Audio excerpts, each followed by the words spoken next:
Hello everyone, my name is Jennifer and welcome to Best Kept Plans. Today's video is going to be a budget with me for the paycheck that I will be receiving on September 11th, 2025 using my Budget by Paycheck workbook from the Budget Mom. If you're interested in seeing that, please stick around.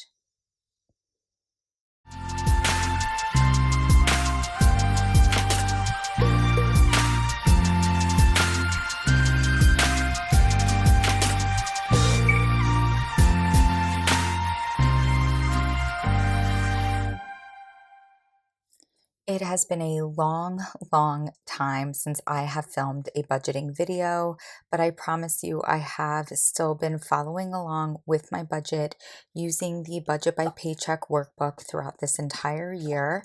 One thing that I've definitely fallen off of doing is closing out my budget every month, but I'm hoping that because I'm back to filming budget with me's for the rest of the year and I'm going to be starting my 2026 sinking funds, that will keep me motivated to actually close out my budget every month for the rest of the year. I am starting my 2026 sinking funds with the paycheck I'm receiving on September 11th. So I thought it was the perfect time to come back with a budget with me and cash envelope stuffing. I'm very excited to be filming budgeting videos again, and hopefully some of you all stuck around. I know that it's been a long time. So in my monthly view, I'm going to be focusing on bills that are listed in yellow here, as well as my 2025 challenge, which is listed in pink on the side. And we are going to get right to it. We are going to flip on over to my paycheck budget tracker and zoom on in. So as usual, we are starting in the inflow section, and I budget my income from my full-time job, which is $3,200.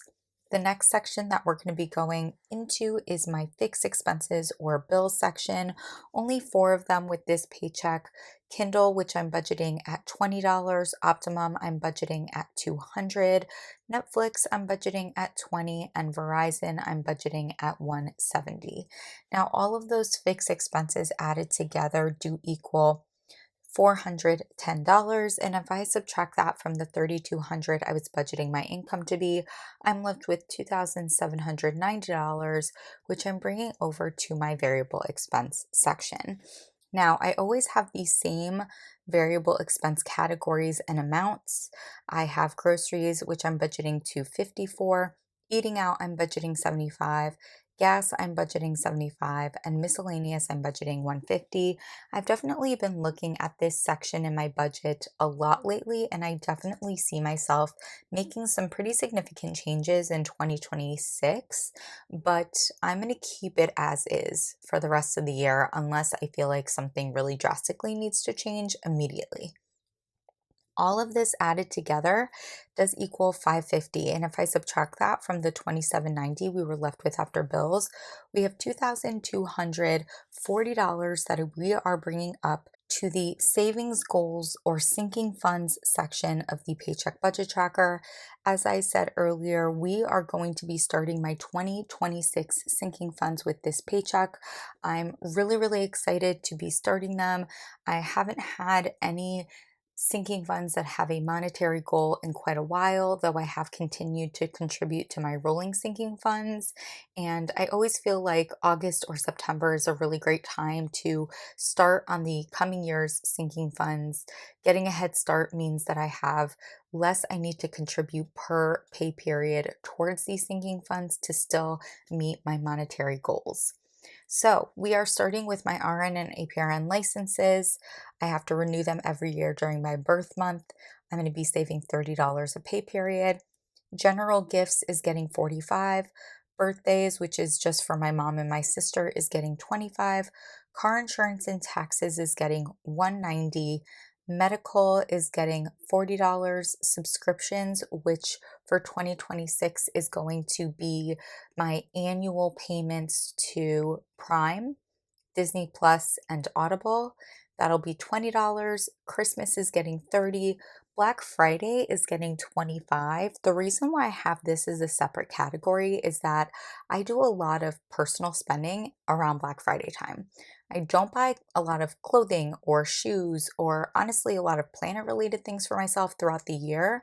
I kind of save all of that for Black Friday time. That way I can take advantage of different deals and sales that shops and stores may be having. So I like to save for that completely separately because that majority of that Black Friday spending is actually personal spending for myself. And that's getting 25. The rest of these sinking funds here are where we go into my rolling sinking funds, meaning that I'm not saving towards a monetary goal.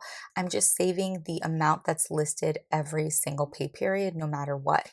And that's giving, which is getting 50, household is getting 20, home maintenance is getting 100, baby is getting 30, travel is getting 100, personal is getting 30, and this last one is new, and that is car maintenance getting 65.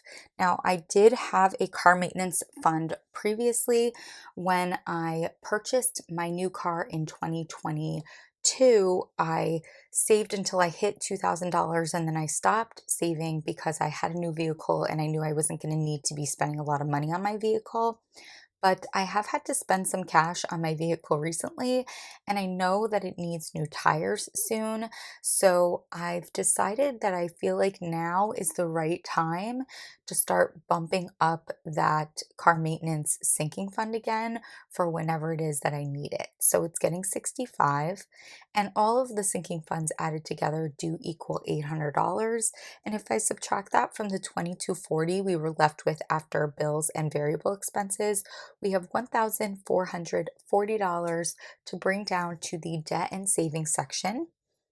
So I am going to be putting $400 towards my Nelnet student loan, and the rest of the cash, which is $1,040, is going towards my house savings, giving us a total of $1,440 and leaving me with zero left over.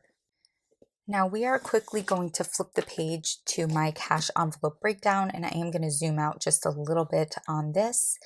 This is where I'm able to organize all of the denominations that I'm going to need for stuffing all of my envelopes. That way, when I get to the bank, I know exactly what I have to take out of my checking account when I get paid. For my eating out, gas, and miscellaneous, which are my three variable expense cash envelopes that I take out in cash, we are going with 50, 20, and 5 in eating out, 50, 20, and 5 in gas, and then we're doing 150 in 250s, 220s, and 25s in miscellaneous, which equals 150. And we're doing those denominations because I pull for my 2025 savings challenge out of that envelope. And so I need to make sure I have the correct denominations to do that. When it comes to all of my different sinking funds, it's always going to be largest denominations possible to make it easy and also to save room in my envelopes. And so all of this added up together does equal $1,100, which is what you're going to see me stuffing into my envelopes when I come back with my cash envelope stuffing on Saturday. And that is actually going to be it for the budget with me for this paycheck. Again, super excited to be back filming a budget with me. Excited and looking forward to filming a cash envelope stuffing for this paycheck. I'm really excited about starting 2026 sinking funds, and I hope that you all will continue watching me along my budget journey as we head closer and closer to 2026. If you have any questions about the way that I budget, how I use the Budget by Paycheck workbook, other budgeting tools that I utilize, please do not hesitate to put a comment down below. And as always, everyone, please be safe. Bye-bye.